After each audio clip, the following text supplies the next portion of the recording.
श्री स्वामी समर्थ. नमस्कार, मी पूजा तुमचं सगळ्यांचं आपल्या यूट्यूब चॅनलवर खूप खूप स्वागत करते. आपल्या सर्वांना माहीत आहे, श्रावण महिन्याची सुरुवात झाली आहे आणि या महिन्यामध्ये भगवान शंकरांना प्रसन्न करण्यासाठी अनेक प्रकारचे व्रत वैकल्ये, त्यानंतर शिवलिंगावर आपण अभिषेक करत असतो, रुद्राभिषेकची सेवा केली जाते, शिवलीलामृत ग्रंथाचे पारायण केले जाते.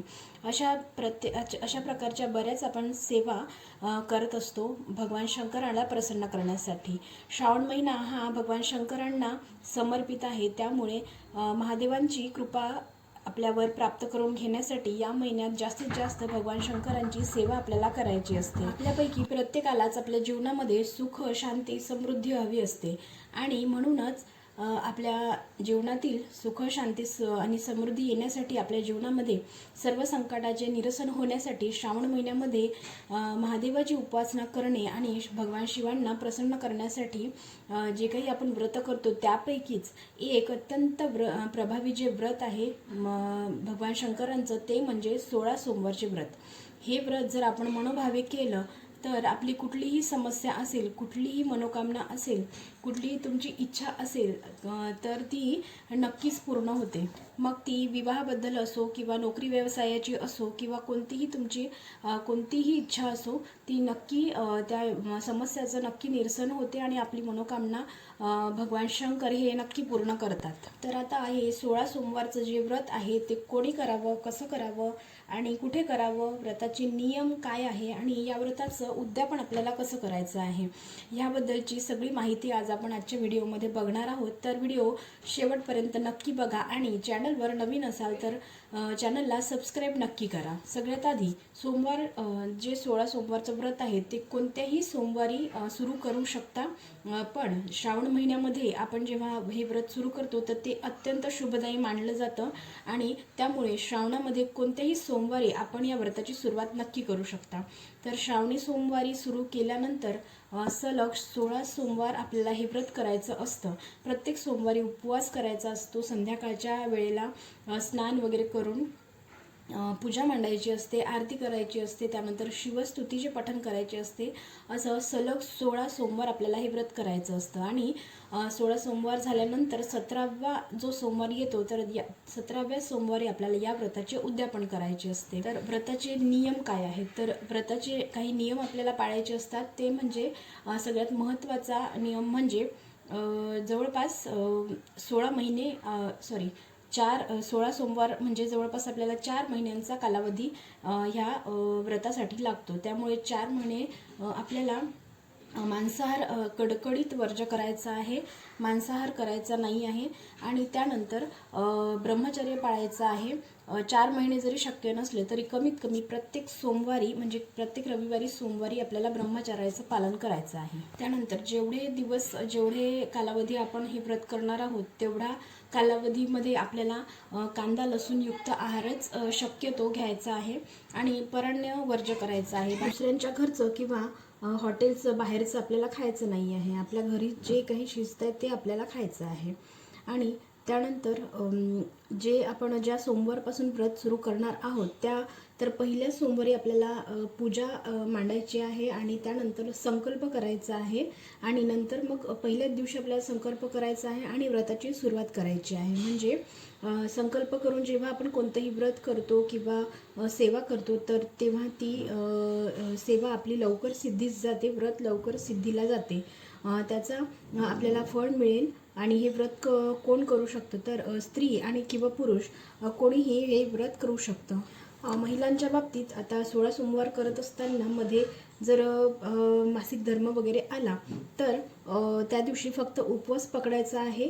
पूजा आपण मांडू शकत नसल्यामुळे तो सोमवार जो आहे तो आपल्या 16 सोमवारमध्ये धरले जाणार नाही. फक्त आपल्याला त्या दिवशी उपवास करायचा असतो. छान आनंदी मनाने आणि मनामध्ये कोणतीही शंका न ठेवता आपल्याला हे व्रत करायचं आहे.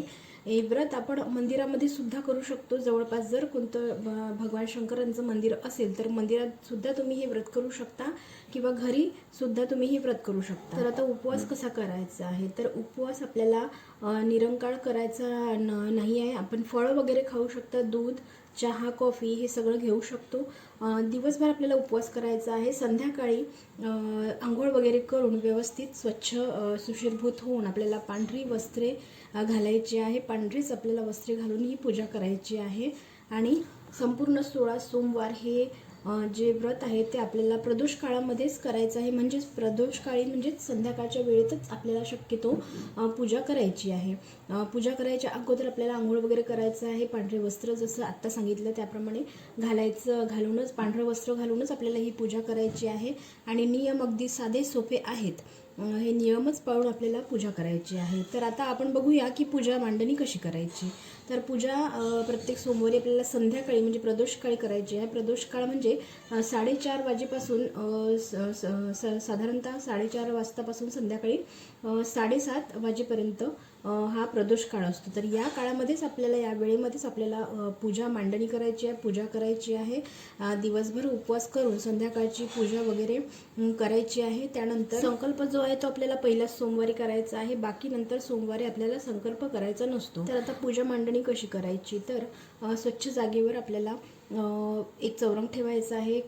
चौरंगावर थोडंसं गोमूत्र आपल्याला जागेवरही शिंपडायचं आहे आणि चौरंगावर सुद्धा थोडं गोमूत्र आपल्याला शिंपडायचं आहे. त्यानंतर चौरंगावरती पांढरं शुभ्र वस्त्र आपल्याला अंथरायचं आहे.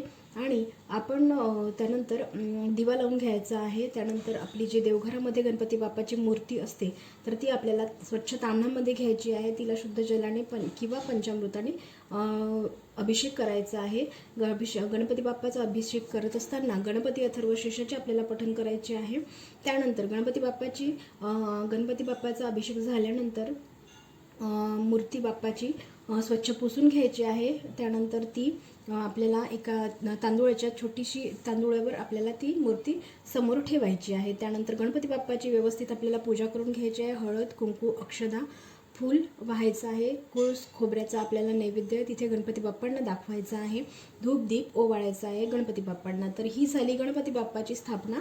त्यानंतर शिवलिंगावरती आपल्याला अभिषेक करायचा आहे. तर आपल्या देवघरामध्ये जे शिवलिंग आहे ते आपल्याला स्वच्छ ताम्हणामध्ये घ्यायचं आहे आणि पंचामृताचा आणि शुद्ध पाण्याचा अभिषेक आपल्याला शिवलिंगावरती करायचा आहे.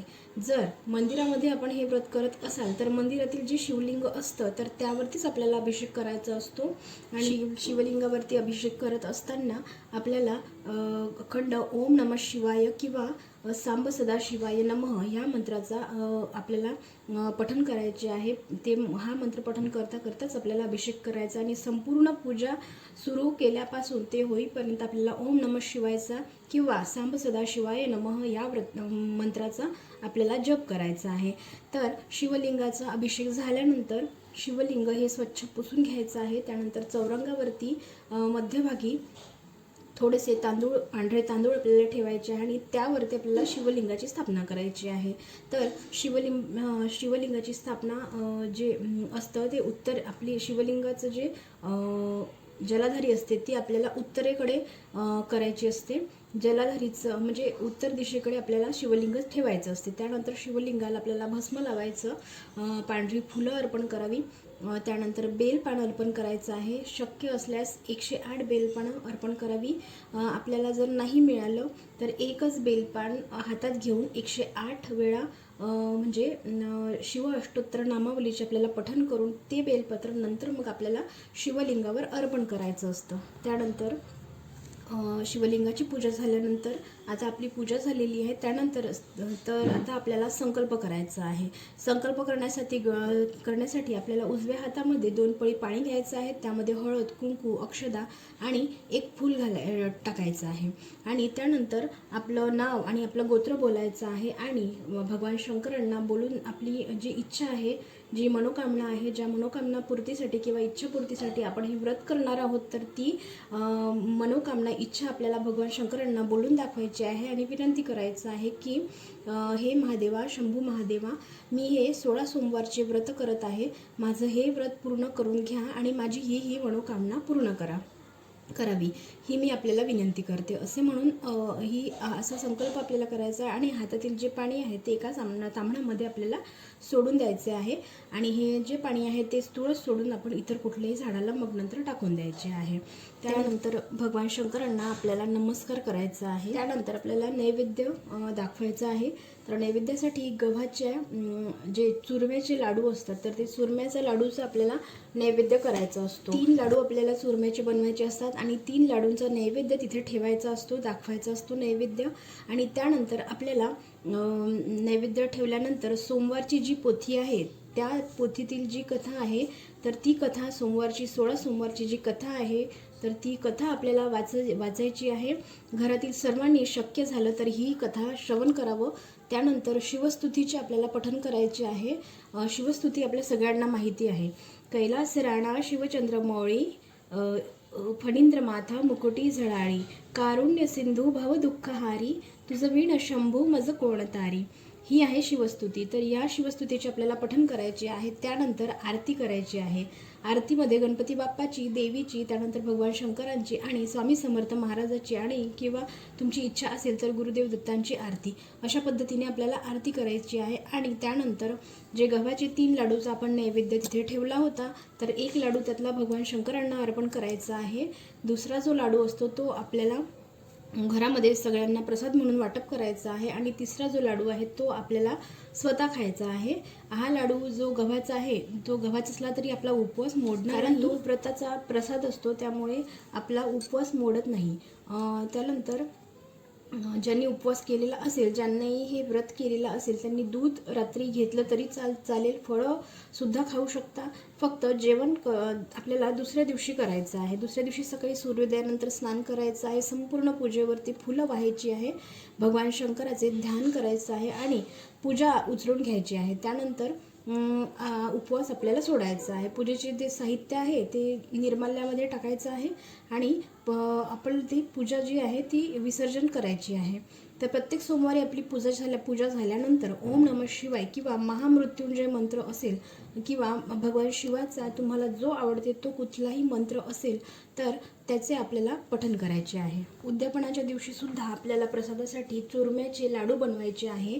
त्याचे 3 भाग करायचे आहे आणि एक भाग जो आहे तो आपल्या जवळपास जे शंकर भगवानांचं मंदिर असेल तर तिथे नेऊन एक आपल्याला शंकर भगवानांचं नैवेद्य तिथे पण करायचं आहे। दुसरा भाग हा ब्राह्मणांना दान करायचा आहे, म्हणजे वाटप करायचं आहे। त्यानंतर तिसरा जो भाग आहे तो आपल्या घरामध्ये वाटून द्यायचा आहे। तर उद्यापनाच्या दिवशी दानाला खूप महत्त्व आहे। जेवढं शक्य होईल तेवढं दान आपल्याला करायचं आहे। अन्नदान करावं, भिकाऱ्यांना तृप्त करावं, तसंच गाईला या दिवशी घास द्यावा, कुत्र्याला घास घालावा। उद्यापनाच्या दिवशी बरेच जण 16 जोडपे म्हणजे 16 दाम्पत्य जेवू घालतात। जर शक्य झालं तर आपणही करू शकता, नाही शक्य झालं तर फक्त आपण अन्नदान करा। तर अशा पद्धतीने सोप्या पद्धतीने आपण 16 सोमवारचे व्रत हे नक्की करू शकतो। तर तुमची इच्छा असेल तर तुम्ही सुद्धा सुरू करा। श्रावण महिन्यामध्ये जेवढी होईल तेवढी सगळ्यांनी जास्तीत जास्त भगवान शंकरांची उपासना करा, सेवा करा आणि भगवान शंकरांची कृपादृष्टी आपल्यावर प्राप्त करून घ्या। ओम नमः शिवाय।